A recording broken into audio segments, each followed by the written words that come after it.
Welcome and thank you, friends, for joining me here for the virtual edition of BMO IFFSA Toronto 2020. So this is an opportunity for me as well as it is for you to reassess some of the things that I've known about Indian cinema and to share them with you. At the outset, it seems to me that there are three diseases that we can deal with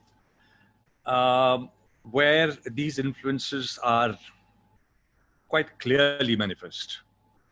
So we can begin with, let's say, the beginning of the arrival of sound, especially from early 1930s, let's say from 1931, when Alamara was made, to the Bengal talkies, and that is the period of 1930s. And thereafter, we can go to, very briefly, to what was happening in 30s is also a period when Bhakti poetry was majorly sort of important in the cinema that was being produced from the studios in Maharashtra, especially Pune, earlier Kolhapur, and thereafter its shift to Mumbai, which was then known as Bombay. So there were all kinds of Bhakti influences at that time. And these we will discuss in a short while. The second phase, of course, is when the scene of film production shifts somewhat, not majorly, but somewhat, but importantly, to the landlocked space of Lahore. This is important because the other two or three major film-making cities were all sort of, sea-bound. Like in the case of Kolkata, which is not very far from the sea, and it is a kind of a city which is sort of surrounded by water, ample water, actually. And if you're looking at Mumbai, it is right on the edge of sea, the Arabian Sea. So, and if you go back to, if you go further down to, let's say, what was then known as Madras and today known as Tamil Nadu, then you will find that that too has its share of, cities. For instance, Madras at that time and Chennai today is on the bank of the sea, on the shores of the sea. The question that has interested me a great deal is whether being landlocked and being sort of, in the proximity of so much of enormity of water, whether it actually makes a difference to the kind of narratives, the kind of cinema, the kind of style that you sort of, bring into play. I have a theory, which I will not go into here because my subject is slightly different, but I would like to actually underline the fact that it does make a very, very major difference.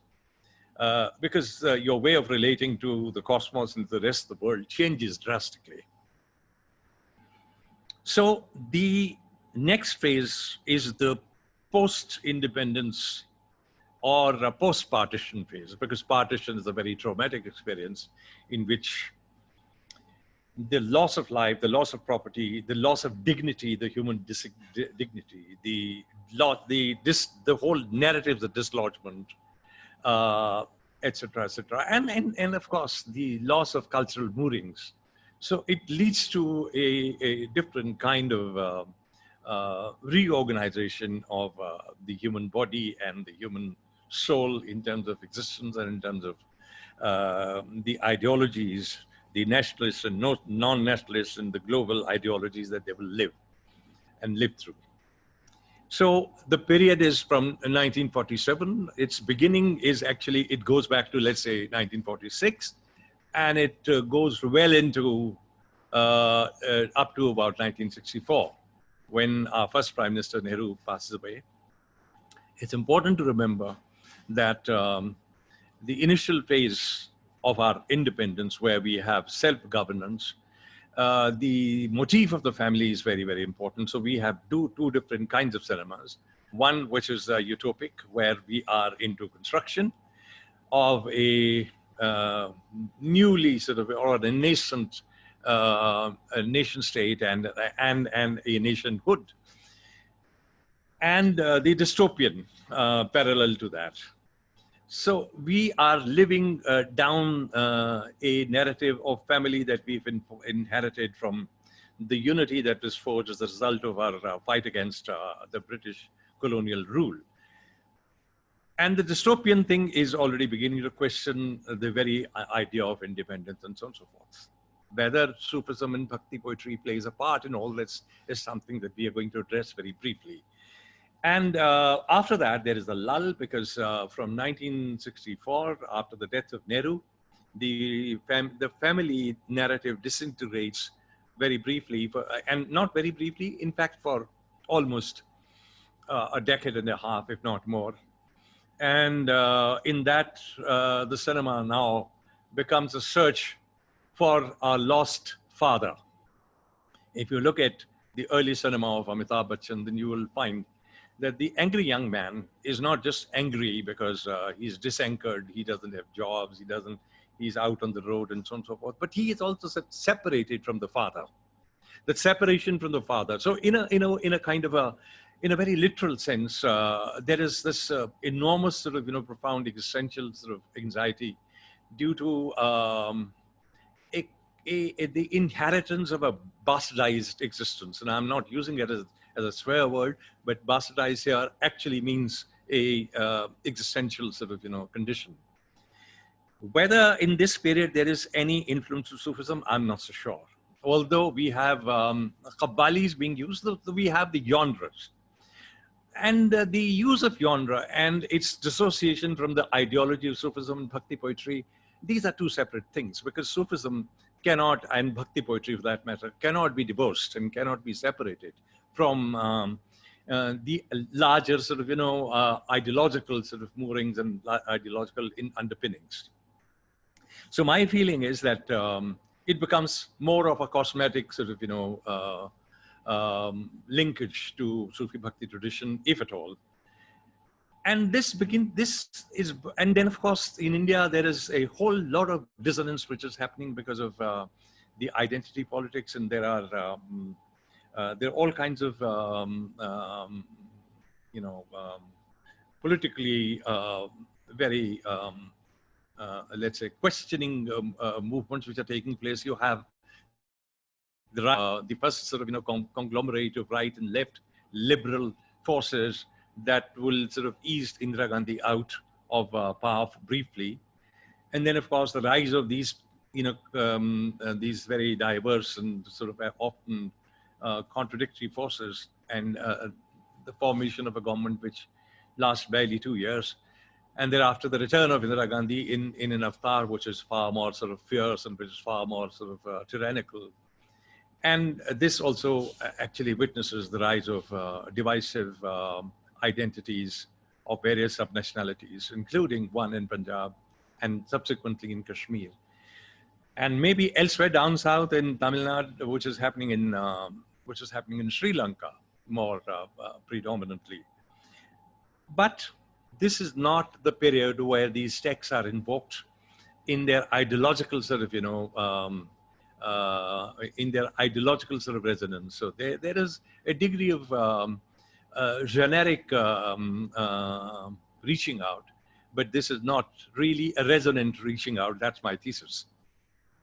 This is effectively brought to an end towards the end of the 80s with a film which was made by N. Chandra. It's called Tezab. Some of you might have seen this film. In fact, that film in my mind is very, very interesting because it brings together 2 or 3 things. First of all, there is a very popular song in that which is penned by none other than this very popular and very extremely highly regarded lyricist and scriptwriter, Javed Akhtar. And the song is Ek Do Teen Char Panch Chhe Saat Aath No Das Gyara. And I had the opportunity of asking Javed Akhtar why he is getting into a song like this.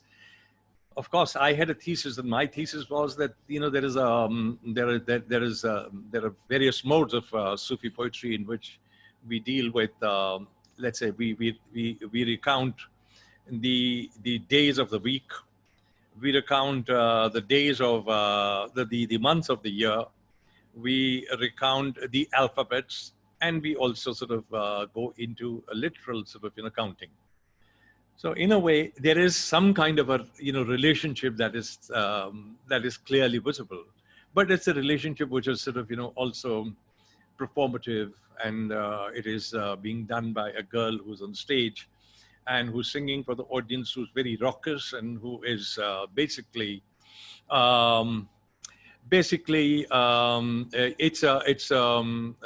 catering to a kind of a voyeuristic sort of, male gaze, if I may put it like that. This is also the film which begins with a close shot of a hand coming into the frame and pouring acid on a sapling. And lo and behold, the sapling sort of, completely withers away under your eyes. It burns and it dies. If you look at the very first film made in the history of Indian cinema, is actually about the sprouting of a pod in time-lapse photography. So you can see the kind of the kind of bridge there is, or the kind of arc, the kind of progression that we've made. I mean, if you go into the Sufi poetry, so, when we do the invocations, so this is something that we begin by. This is Hazrat Sultan Bahu. And he did this C Harfi tradition in which we begin with an alphabet. And then from the alphabet, we coin a word representing that particular sort of letter. And then we try to sort of, create a sense of the universe from that. It goes a bit like this, just one line, and I'll tell you why it is important.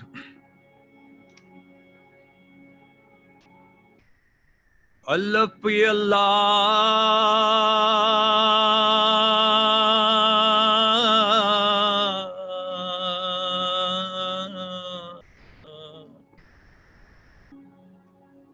chambe di booty,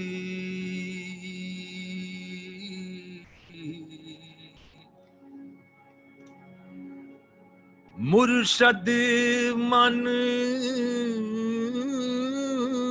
vich lai hu,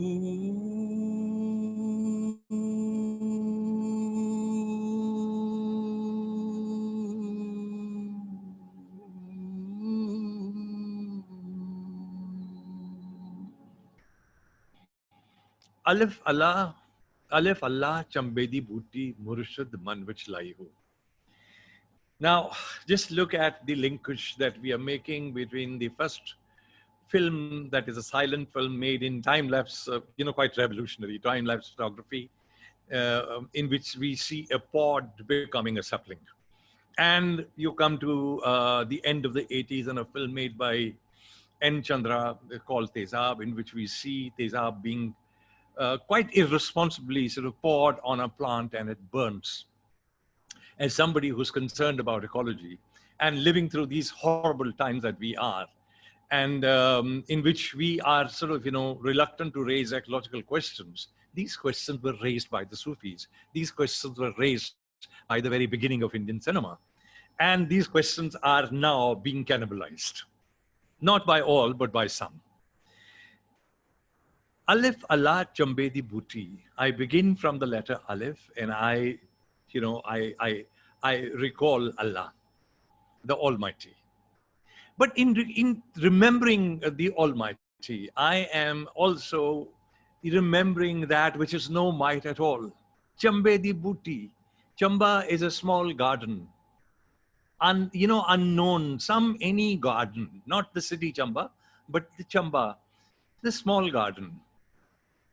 It is a small sapling, of that little garden, which my Murshid, my teacher, he planted this sapling in my heart. He nurtured it with the water of fullness and void.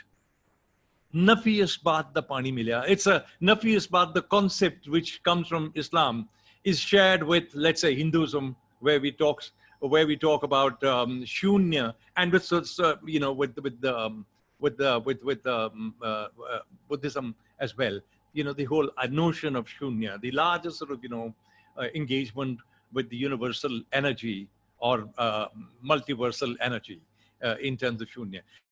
The point I'm making is that such verses were very, very central to some of these poets who were writing poetry. So it is effectively brought to an end. And I also want to underline the fact that Tezab was the first film that ushered in the presence of what is known as the commercial Bollywood cinema in the International Film Festival that was held in '89. I remember it very, very clearly. There was a great deal of protest because commercial cinema had, in any case, access to wide sort of circulation, and they didn't need actually international film festivals to showcase their sort of, you know, kind of erotic or erogenous desires and drives and so on and so forth. This is the film that H.K.L. Bhagat, the man that we associated with, the 1984 anti-Sikh riots. He was then the information broadcasting minister. And I remember how some of us, had protested against the inclusion of the popular Bollywood cinema.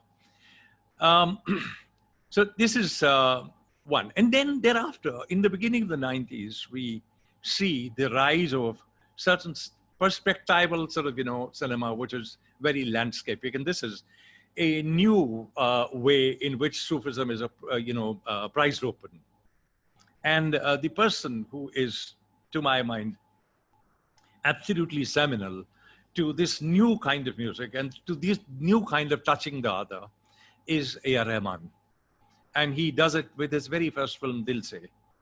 And if you see, there is for the first time, a multiple layering of sound perspectives, which go extremely well with the poetry which is being woven into it. So, and he does it for a long time, not just in Dil Se, he will follow it up with Bombay. There is a Qawwali in that. And then there is, he'll follow it up with Tal. He will follow it up with a myriad other films. So this is, broadly speaking, therefore, today, I'm going to deal with maybe 3 or 3.5 phases in which Bhakti and Sufi poetry actually emerges big time. So the first thing that I would like to draw your attention to is this, that the film music is a commissioned act. It is not fully autonomous, though it has a sense of autonomy. We'll sort of, very briefly refer to that a little later. It is a commissioned act. It is subservient to the narrative, the overall narrative, which is happening.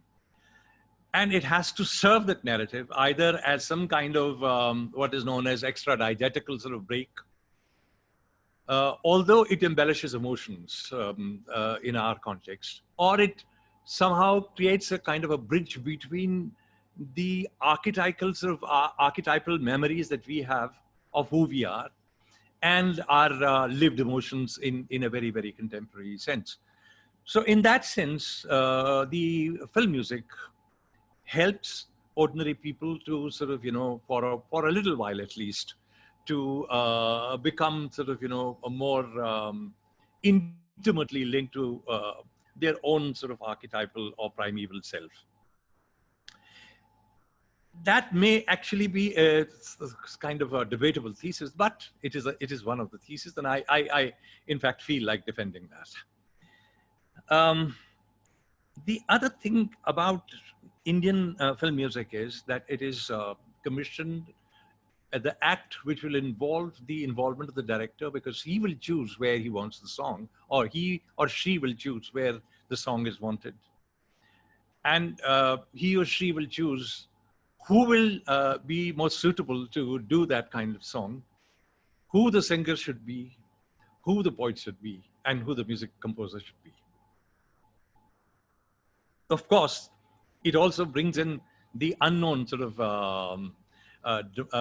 dramatis personae, and that would be what are known as the music maker, in the sense that people who are creating, who are actually creating the entire chorus. So we can call them what? The manager of the music in whatever. So where is the counter hegemony in this? So how would the Indian film music recover its sense of autonomy? If you have strong poets, and in the 40s, I like to believe that we had exceptionally strong poets, coming from the Indian People's Theatres Association and the Progressive Writers Association. So they were sort of, both linked to that. And also the music composers, they worked in close conjunction with both these movements. I mean, it begins with Ravi Shankar, it has Salil Chaudhary, it has briefly, filmmakers like Devanand's elder brother, Chetan Anand, and you had people like Khwaja Ahmad Abbas, and you had all kinds of people sort of, part of this. So, this is going to find a counter-hegemonic presence. So you have Sahil Ludhianvi, you have Majroor Sultanpuri, you have Shailendra, you have Kaifi Azmi, you have Janisar Akhtar. So they keep on sort of bringing in these registers, even when the song is supposed to sort of, serve some other narrative drive. So there is no way you can keep it completely shut. So that is how the counter-hegemonic sort of move of these writers will bring in either a questioning utopia or a completely discordant, dystopic spirit into play, invoking some of these traditions. And how these traditions are invoked is something that I will sort of, very briefly deal with here. Let me say that that we have after or immediately before independence, the directors are beginning to speak in two voices. So the song could be as much about the narrative as it is about the larger sort of political or existential sort of anxieties witnessed outside.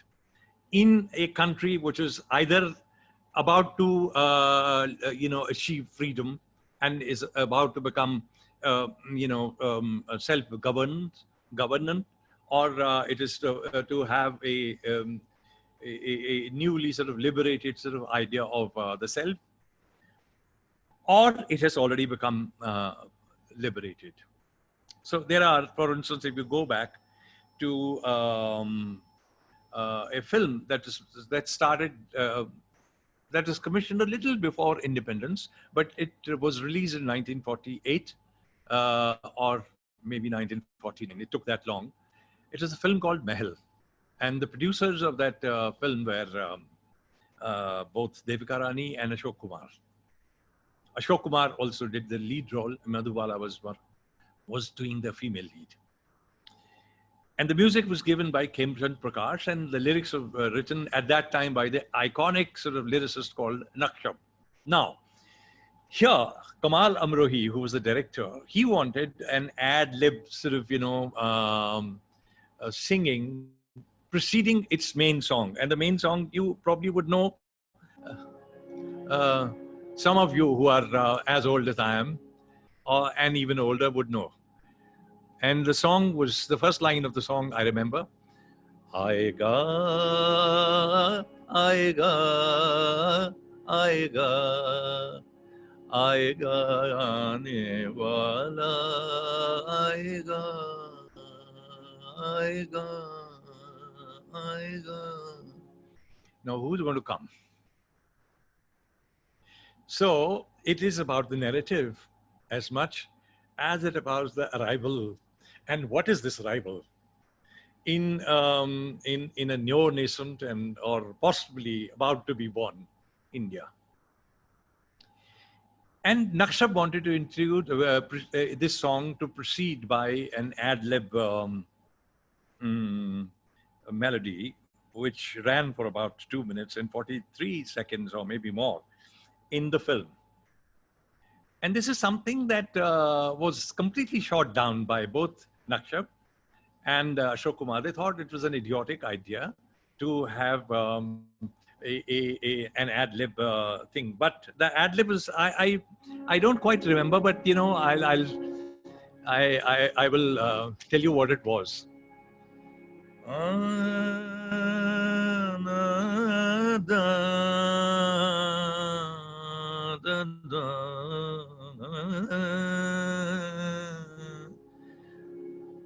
खामोश है ज़माना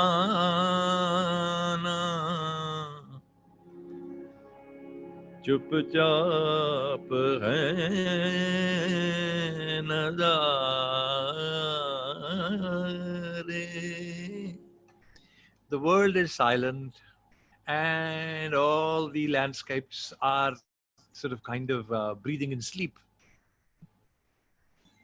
Aaram se hai duniya. The whole world is in a state of kind of, peaceful linger. Bekal hai dil ke mare. But those who are restless,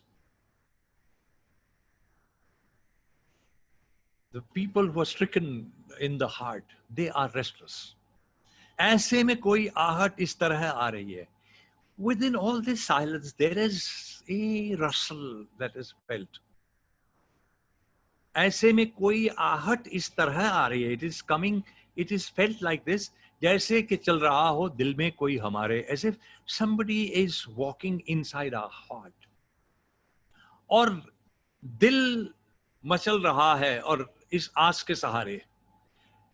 And there is, this kind of surge inside the house in the hope. Aega, aega, aega. Somebody will come. So you can see that there is a kind of the arrival which is linked to the narrative of the film, in which there is this very Western man coming in a city called Allahabad, and Nehru was from Allahabad, in a mansion called Sangam Bhavan, and Nehru was born in a mansion called Anand Bhavan, on the banks of, on the convergence of Ganga and Jamuna.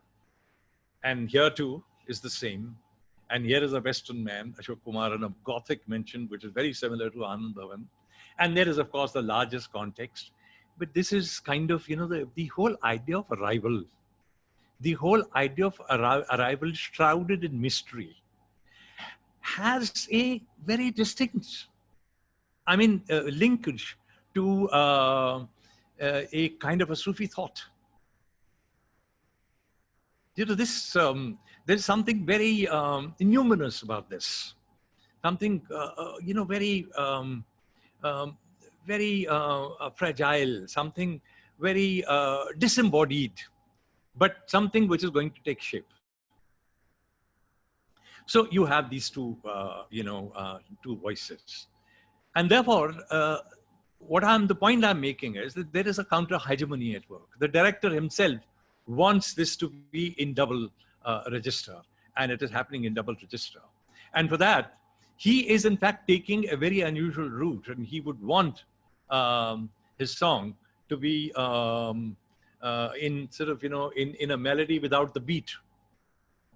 And all the instrumentation in the background is Western music. And yet there is something happening. And I must tell you this very, short story, the little tale about the shooting of this. Now, Khemchand Prakash wanted it to have a feel of arrival from a distance. And the technology, the sound technology, the studio technology at that time didn't exist like that. So he asked Lata Mangeshkar to walk from, let's say, about 10 yards or 10 feet. I don't know what the distance was. And to move towards the mic singing in order to create this idea and aura of the distance. So that was the innovation. Anyway, I should not get distracted.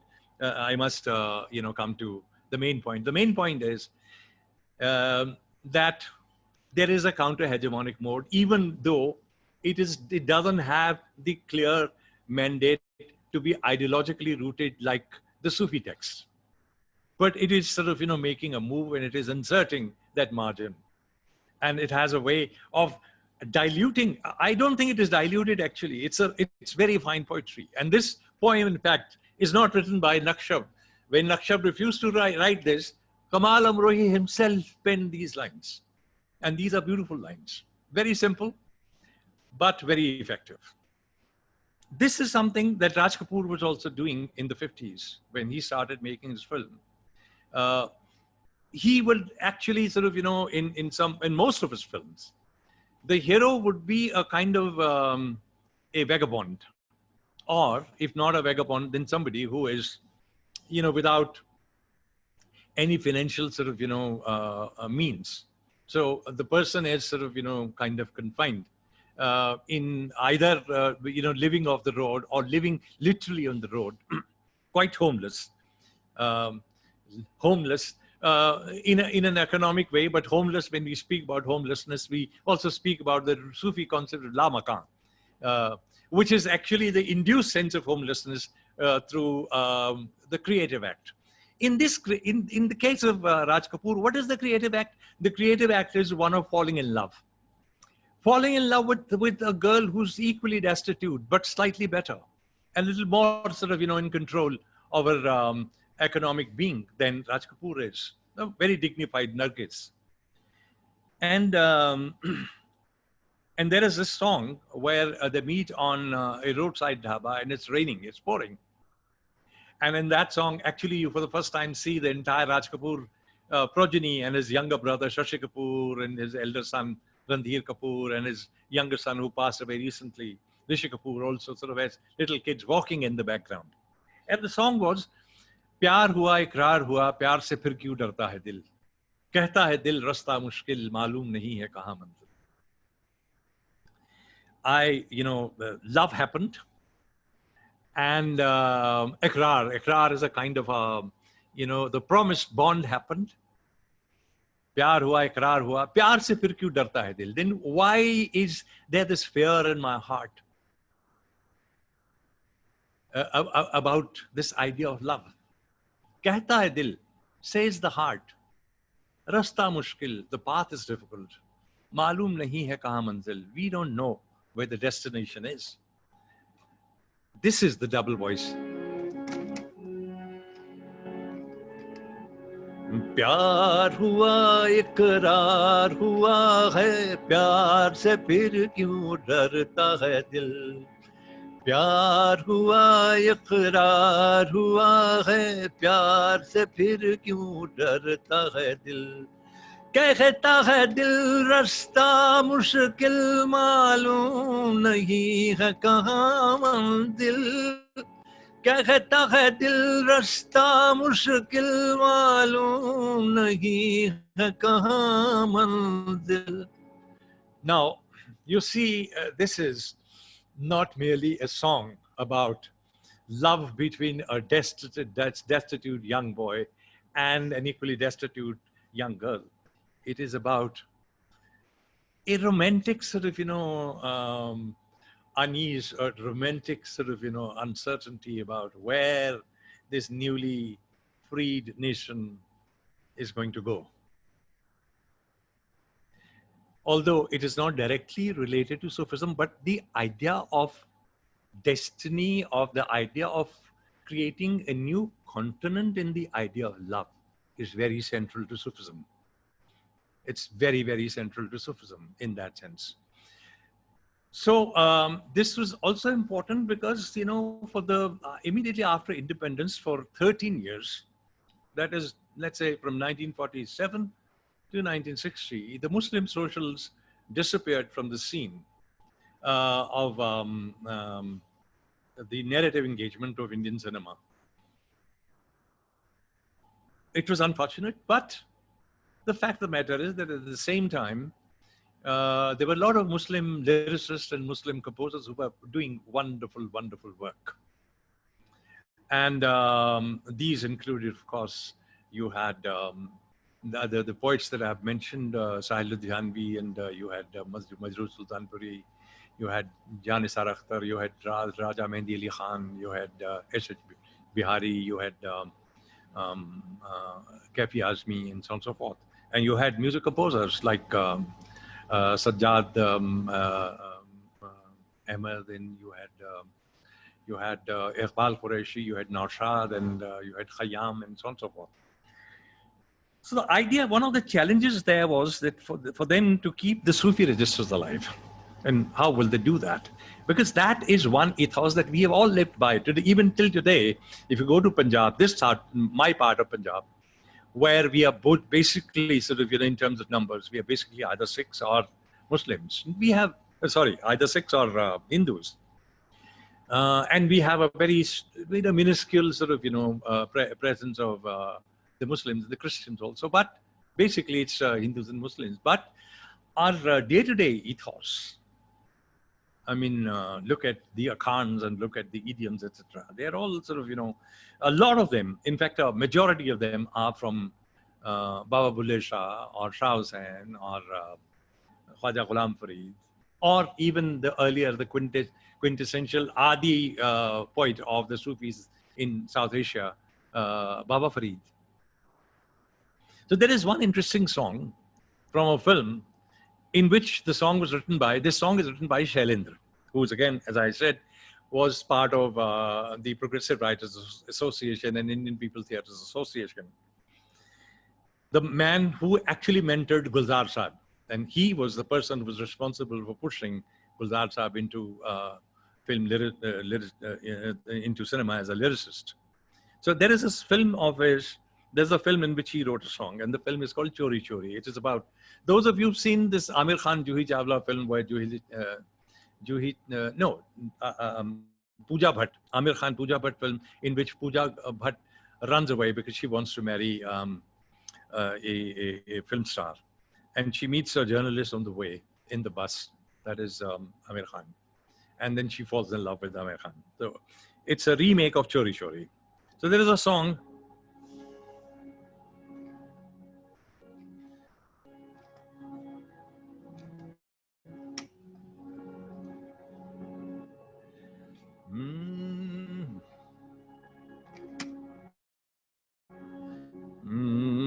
ये रात भीगी भीगी ये मस्त नज़ार, ये रात भीगी भीगी ये मस्त नज़ारे, उठा धीरे धीरे वो चांद प्यारा प्यारा. I'm sorry, I'm confusing the melody a bit, but the point that I want to make is darana darana darana. Yes, the melody was ye raat bhigi bhigi ye mast nazare, utha dheere dheere wo chand pyara pyara. Yeah, that's the melody. Utha dheere dheere wo chand pyara pyara. Many of you may not know, but Shailendra, who was basically a Bihari from the Purabang from East India, was born in Rawalpindi, where his father was posted. And he spent a good part of his childhood there. The reason why I'm mentioning this is that there is a verse of Utha dheere dheere wo chand pyara pyara. Chad channa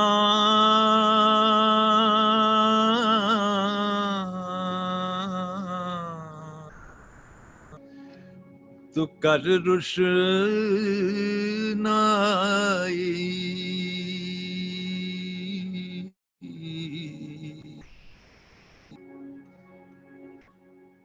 zikr kare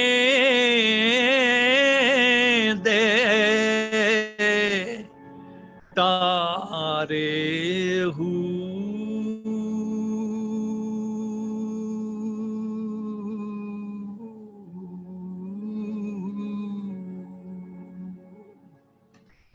चढ़ चन्ना तू कर रोशनाई जिक्र करेंदे तारे हो उठा धीरे धीरे वो चांद प्यारा प्यारा. I mean, there is a way in which we sort of, invoke things from our childhood. These verses are very, very fascinating in that sense. This is the process that kept on happening for a long time in Indian cinema. In fact, it is happening right up to 1964. And I can sort of, I would need maybe 4 or 5 hours to sort of, go through at least 50, 60 such examples. Two points that I like to make here is that, this hyphenation of Sufi and Bhakti music, Bhakti poetry, is a good hyphenation because it helps us a great deal in our political struggles today, to question bigotry, to question intolerance, to assert our inclusive and multiply diverse being, culturally diverse being, against those who actually want to create a monolith of just one religion, one caste, or one people. So that way, the hyphenation of Sufi and Bhakti poetry is very, very fascinating. And this is what we've been using as cultural activists, including me, for a long, long time. But there is a difference. And the difference is very clearly this. Of course, there is a kind of a similarity also. The similarity is that both are in some way addressing the question of reformation. So reforming ourselves, or ridding ourselves of some of our regressive beliefs, which are exclusive, which are creating a kind of a hierarchy of existence and so on and so forth. So there is that reformation that both the Sufi poets and the poets are engaged with. There is also a coming together of the sacred and what is known as the popular, the non-canonical, the sacred as a canon, and the profane as non-canonical. So you have the idea of the enclosure and the street coming together, both in Bhakti poetry and in Sufi poetry. So that's another thing which is common between the two. The third thing which is common is the mode of ecstasy, that you go into ecstasy. You have also registers of, creating an experience of life, or trying to create a moral vision built through the material references to life. And these material references will include everything, including family, including children, including your social relation, but including, most importantly and fascinatingly, erotica. And that has been used extensively in cinema. I mean, if you're seeing a film by Gurudat, then you will find in a film like Pyasa, where you have Wahida Rahman, who's a prostitute, and who's listening to these mendicant singing, street performers singing a kirtan on the street, where the woman is yearning for a physical not just proximity, but a physical unity with the beloved, who happens to be the god. Or later, a little later, in around approximately the same time, a Devanand film, where, the first one is Gurudat film, the second one is Devanand film, which is Kala Pani, in which Devanand goes to the floor of a courtesan, and there you see the courtesan Nalini Jaibant listening to Devanand singing a song, Hum Bekhudi Mein Khud Ko Pukare Chal Gaye. And the courtesan actually is listening to Devanand, who is a distraught of a father who's been falsely implicated in a criminal case, in which that woman, the courtesan, is a trigger. Now the courtesan comes into a state of trance, and she goes into wash. Then she actually, instead of dancing like a courtesan, she begins to actually move like a devotee. Now that kind of thing is very rare. It doesn't happen very often. Subsequently, after in the 70s or 80s, I would say that even in the 90s and thereafter in the 21st century. So one difference between this hyphenation, so this, which is where the distinction, understand the distinction, of course, there is the poet. So that also is an area of debate. Guru Nanak Dev Ji has his own stature, and to some extent Kabir also, whether Kabir is at the Bhakti point. Guru Nanak Dev is, in that sense, very close to the Sufis in questioning the state. That questioning of the state is not visibly present in the bulk of Bhakti poetry, whether it is in the North India or it is, I mean, it's not there in Tulsidas, it's not there in Surdas, it's not there in Meera, it's not there in Namdev, it's not there in Gyandev, it's not there in Tukaram, and so on and so forth. But it's very distinctly there in Baba Bulle Shah. उल्टे होर जमाने आए तामे भेद सजन दे पाए बस कर दी हुन बस कर दी. You know, this kind of direct mode of address, this kind of transgression is very rarely, you know, for instance, in Shah Hussain, there is a line which is very fascinating where he says, Naal sarapan cheda tera, tu dendi hasab rome kyun? You have an unresolved contradiction with the traders. Why are you crying now that you are giving accounts to them? Now, this is not just, the trader is not just God. The trader is a very, very practical, sort of, it's a physical presence and existentially lived condition which all of them are facing. And then this desire to move out from one register to another, from the Islamic register to the Hindu register. For instance, if I'm, you know, singing like this,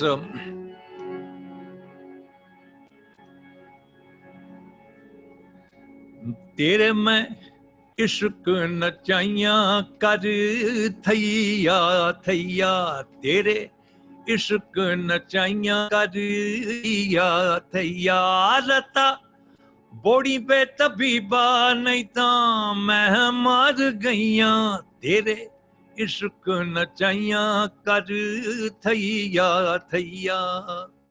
So when I'm singing this is the Mukhra. So there are, in Sufism, in Sufi music, there are, in the conventional Sufi music, there are four things very important. You begin with a nagma, which is an instrumental sort of, you know, theme, which is played on mostly stringed instruments and also harmonium. Followed by a rubai, which is a kind of a preface to the poem that will follow. So, Tere main ishq nachaiyan kar thaiya thaiya, I can begin with a rubai. And that could be Ankhad baja baje suhana,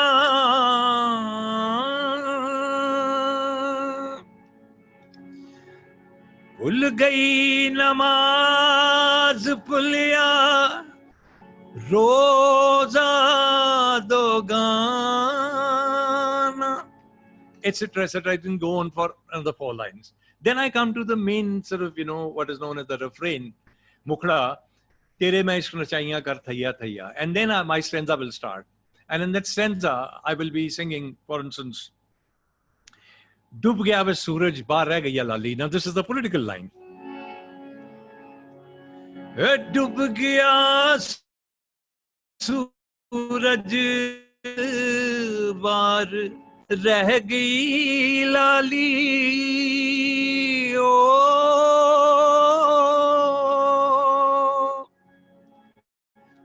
Oh, dub gaya suraj डूब गया सूरज बां रह गई लाली. And after that, I get stuck and I begin to repeat the same word again and again. Sadke mein Maula tere, sadke mein Maula tere, sadke mein Maula tere, sadke mein Maula tere, sadke mein Maula, Maula, Maula. Now there are in Sufi music. And from there, I can actually create a loop and go out of the poem to something else. From Islamic register, I can go into the Hindu register and so on and so forth. This has influenced, in a very uncertain way, it has influenced the Indian film music. I mean, if you're looking at a film like Jodha Akbar, and there is this Qabbali, Khwaja Mere Khwaja, then you will find that Khwaja mere Khwaja, the Khwaja mere Khwaja, Khwaja ji, Khwaja ji, Khwaja ji, Khwaja ji, he will keep on, repeating that. So there is an incantation that he will keep on repeating that. That is takrar. But whether he's going out of the poem, etc., is something that remains a moot point. But this started happening in 1960 with a film called Barsat Ki Raat. And if you see the Qawwali, which is incorporated in the film for about almost 9 minutes, which is, I think, revolutionary. Those times, the songs were no more than 3 minutes or 3.5 minutes, maximum 4 minutes. And here is a song which goes on for 9 minutes. And there are interesting loops in that where you actually move out of the poem into various registers of Khwaja, Ghulam Farid, Baba Bulleh Shah, and you go into Shah Hussain and references. And you have to sort of say hats off to Sahil Ludhianvi.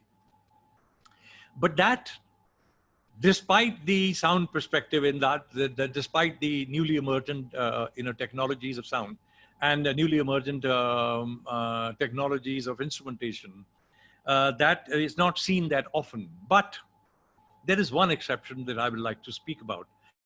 And that exception, though I don't know if I'm really all that fond of Imtiaz Ali's cinema, but Imtiaz Ali has done something very fascinating.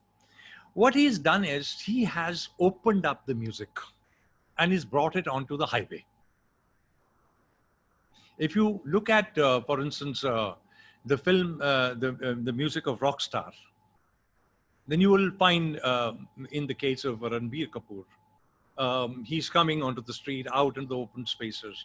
And the music, therefore, becomes very deeply participative. And this is another example of, the similarity between Sufism and what might actually happen in this thing. Because the idea of Sufi Bhakti poetry is to construct a community that will participate at the level of ecstasy. When you go to a film theater, paying for your ticket, and you're sitting in a dark space, you're not that kind of a community. But in Imtiaz Ali's cinema, the whole idea of opening up this space and bringing it out of enclosure onto the street, into highways, is in fact an indicator. It's a very, very fascinating indicator, which has been followed and picked up by a whole range of them. If you look at films like Ae Dil Hai Mushkil, etc., etc. There's one very beautiful song where Ranbir Kapoor is sitting, on the pavement right next to a street lamp, and he's distraught. He's very, very, broken, and he gets up and he begins to sing. It is actually reminiscent of, P.C. Barua's Devdas, where you see Dilip Kumar actually sitting in garbage and, trying to sort of, lament his inability to negotiate his love, which is in fact his inability to negotiate this shift from the rural to the urban background. So, that kind of anxiety in a foreign land with Ranbir Kapoor, rising from the, from the street lamp on the pavement and singing a song. Something that has been followed in another Ranbir Kapoor's film, which is Barfi, where you have this song called Phir Le Aaya Dil,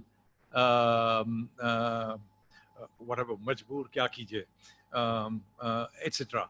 You will find that song also is a song about search for love. So the continent of love actually becomes the most fascinating search. And this, opening of the space and bringing Sufi music into that opened up space, and actually musically also opening it up is fascinating. Finally, before I sign off, I would also like to mention Imtiaz Ali's Jugni, which has been sung by these Noora sisters. Jugni is a fascinating sort of, genre which started towards the end of the 19th century. And it was a mode of resistance. And it is in the agency of a woman who barges into spaces where she's not supposed to go. So this idea of Jugni becoming completely liberated, Imtiaz Ali's Highway, or prior to that in Dibakar Banerjee's Oi Lucky Lucky Oi, you will find that there is a saddening impact. But the Jugni barging into these spaces and reaffirming the agency, the feminine sort of spirit is fascinating. Finally, before I sign off, I want to say that this whole idea of assertive Sufism that is happening in popular culture is something that has also started a reverse journey. It is not as if the conventional Sufi music remains the same, it is changing. And it's changing as a result of a lot which is happening outside in the popular space. I would, in fact, before I finally sign off, I would like to mention Rabbi Shergill's Bulla Ki Jana Main Kaun. It's a very interesting and a very different profiling. It's a very assertive, singing. It's not about the mode of surrender. It's not like, Marya Pitya hoya koi, main bulla main ki jana main kaun. Of course, it has been taken from Rumi, Rumi who actually says, Chetadbire Musalmana